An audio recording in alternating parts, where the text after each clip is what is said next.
સંપૂર્ણ વિગત સાથે અમારા સંવાદદાતા મિહિર સોની જોડાઈ ગયા છે। મિહિર, આપની પાસેથી જાણવું છે, આજે ડિમોલિશનનો ત્રીજો દિવસ છે, ત્રીજા દિવસે શું કાર્યવાહી સ્થળ પર થઈ રહી છે? મિહિર,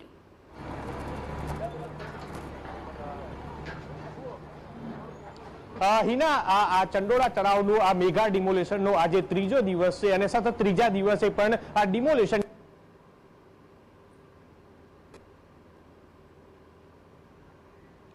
સૌથી વધારે આ દબાણ કર્યું હોય, ગેરકાયદેસર બાંધકામ કર્યું હોય તેવા લોકોને પોલીસ આઈડેન્ટિફાઈ કરી અને કોર્પોરેશન સાથે રહી અને તેના ઉપર બુલડોઝર છે તે ફેરવવામાં આવે છે। સૌથી શરૂઆતમાં જે લલ્લા બિહારી અને ત્યારબાદ બંગાળવાસ છે, એના પછી હવે આ ત્રીજું કે જ્યાં આગળ જે નાના ચંડોળા તળાવ અને મિલ્લતનગર વિસ્તાર છે કે જે એરિયા કહેવાતો હોય છે, ત્યાં આગળ જે ગની પથ્થરવાળાએ આખું દુકાનો, લેબર કોલોની અને અલગ અલગ જે માટીથી લઈ અને જે પથ્થરો રાખવા માટેનું આખું ગોડાઉન છે તે બનાવ્યું હતું, તે અત્યારે હાલ જેસીબી મશીનથી તોડવામાં આવી રહ્યું છે। હાલ જે ગની પથ્થરવાળા છે તેનું તો મૃત્યુ નિપજ્યું છે, પરંતુ તેના પુત્ર હુસેન છે તેના દ્વારા આખું આ ઊભું છે તે કરવામાં આવી હતી કે જે અલગ અલગ બહાર રોડ ઉપર દુકાનો સહિત જે પાછળ આ દ્રશ્યો જે દેખાય છે તે લેબર કોલોની આખી બનાવવામાં આવી હતી, સાથે જે ગોડાઉન છે કે જે કપચી પથ્થર કે જે રેતી તે સહિત આની જે આખું ગોડાઉન છે તે ઊભું કરવામાં આવ્યું હતું, તેના ઉપર અત્યારે હાલ જેસીબી મશીનથી તોડવામાં આવી રહ્યું છે। જોઈ શકાય છે કે જે કઈ રીતના અલગ અલગ જે આખી મોટી લેબર કોલોની છે તે બનાવવામાં આવી હતી અને અનેક લોકો અહીં વસવાટ છે કે તે કરતા હતા। એટલે હાલ જે તમામ જે આ રીતના આઈડેન્ટિફાઈ છે તે કરવામાં આવ્યા છે કે જેને પણ કોઈ એક વ્યક્તિ આ રીતનું અલગ અલગ મોટું આખું ગેરકાયદેસર બાંધકામ કર્યું હોય તેના ઉપર બુલડોઝર છે તે ફેરવવામાં આવી રહ્યું છે। સાથે જ ગઈકાલે ગૃહપ્રધાન હર્ષ સંઘવી છે કે તે અહીં ચંડોળા તળાવ આવ્યા હતા અને તે સમયે જ થોડાક સમય માટે આ કામગીરી છે તે રોકવામાં આવી હતી અને તમામ લોકોને એક સમય આપવામાં આવ્યો હતો કે જે પોતાની કોઈ ઘર વકરી હોય અથવા કોઈ પણ કામ હોય તો તે અહીંથી તે પોતાની વસ્તુ છે તે લઈ લે, તેના માટેનો સમય છે તે આપવામાં આવ્યો હતો। એટલે જે ચંડોળા તળાવના ફરતે અનેક ગેરકાયદેસર જે બાંધકામો છે, જે લોકોના ઇન્ડિવિજ્યુઅલ તે લોકોને અત્યારે હાલ ત્યાં આગળ ડિમોલિશન છે તે નહીં કરવામાં આવે, પરંતુ જે રીતના આ ગનીવાલા પથ્થર છે કે જેને આ રીતનું આખું સામ્રાજ્ય ઊભું કર્યું હોય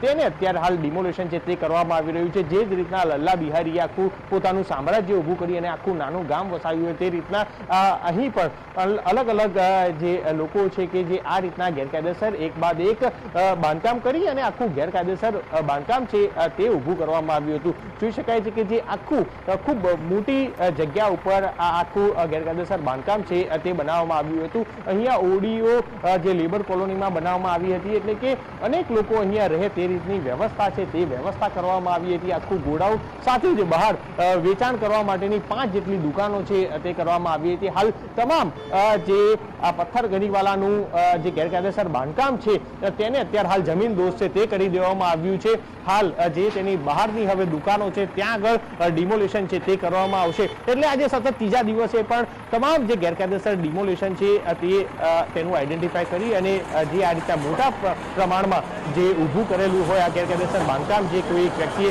તેના સામે ડિમોલિશન છે તે કરવામાં આવી રહ્યું છે। બિલકુલ મિહિર, આપની જાણકારીમાં આપે ગની પથ્થરવાળાનો ઉલ્લેખ કર્યો હતો, તેના ગેરકાયદેસર જે દુકાનો ઊભી કરવામાં આવી છે, ગોડાઉન છે, તેના ઓડીઓ છે, તેના ઉપર હાલ બુલડોઝરની કાર્યવાહી ચાલી રહી છે, ગની પથ્થરવાળા વિશે જાણકારી આપશો।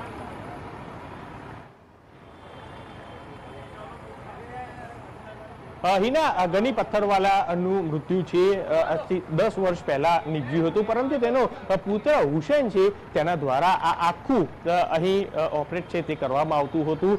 જે ગની પથ્થરવાલા છે તેને આ આખું ગેરકાયદેસર બાંધકામ કરી અને આખું સામ્રાજ્ય છે તે ઊભું કર્યું હતું અને ત્યારબાદ તેનો પુત્ર હુસેન છે તેની દેખભાળ છે તે કરતો હતો।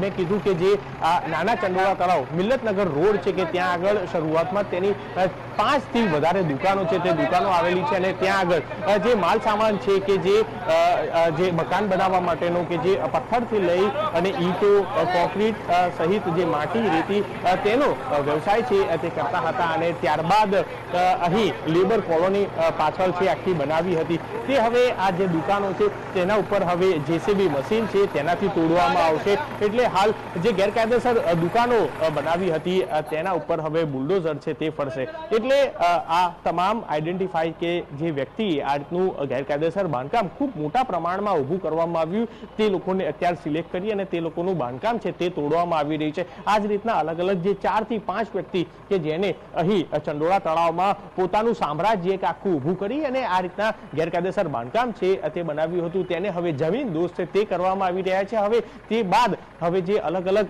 જે લોકો એકલ દોકલ જે ઘર વસાવી અને રહેતા હોય જે ગેરકાયદેસર હવે તેના ઉપર બુલડોઝર પડશે, કારણ કે હજી ચંડોળા તળાવની ફરતે અનેક ગેરકાયદેસર બાંધકામો છે કે જે કાચા મકાનો છે તે હજી એમના એમ છે, પરંતુ તે તોડવામાં નથી આવ્યા. પરંતુ જે ખાસ ઘૂસણખોરી કરી અને આવતા બાંગ્લાદેશીઓ છે કે તેને વસવાટ કરવા માટે જે સપોર્ટ કરવામાં આવતો હતો અને તેના માટે આ આખું એક મિની બાંગ્લાદેશી બનાવવામાં આવ્યું હતું તેવા લોકોને આ ટાર્ગેટ કરી અને ત્યારબાદ તેની સામે કાર્યવાહી છે તે કરવામાં આવી રહ્યું છે. જે બંગાળવાસ છે કે ત્યાં આગળ મોટાભાગના બાંગ્લાદેશીઓ છે કે ગેરકાયદેસર આવી અને ત્યાં આગળ વસતા હતા, તે જ રીતના લલ્લા બિહારી પણ લોકોને જે ગેરકાયદેસર બાંગ્લાદેશથી આવતા હોય તે લોકોને આશરો છે તે આપતો હતો, પનાહ આપતો હતો. એટલે આવા અલગ અલગ જે જગ્યા છે કે જ્યાં આગળ ગેરકાયદેસર ઘૂસણખોરી કરેલા આ બાંગ્લાદેશીઓ ને પનાહ આપનાર તમામ જગ્યાએ જે મોટા મોટા બાંધકામો જે આ રીતના બનાવવામાં આવ્યા છે તેના ઉપર અત્યારે હાલ બુલડોઝર છે તે ફરી રહ્યું છે. હિના, બિલકુલ આભાર મિહિન તમામ વિગતો બદલ. તો નાના ચંડોળા તળાવમાં આવેલ મિલ્લતનગરમાં અત્યારે ડિમોલિશનની કામગીરી થઈ રહી છે. ગની પથ્થરવાડાની 5 દુકાન ઓઢી પર બુલડોઝર ફરી વળ્યું છે. લેબર કોલોનીનું ગેરકાયદેસર બાંધકામ પર તોડવામાં આવી રહ્યું છે. મોટી સંખ્યામાં પોલીસ કાફલા સાથે ડિમોલિશનની કામગીરી શરૂ છે.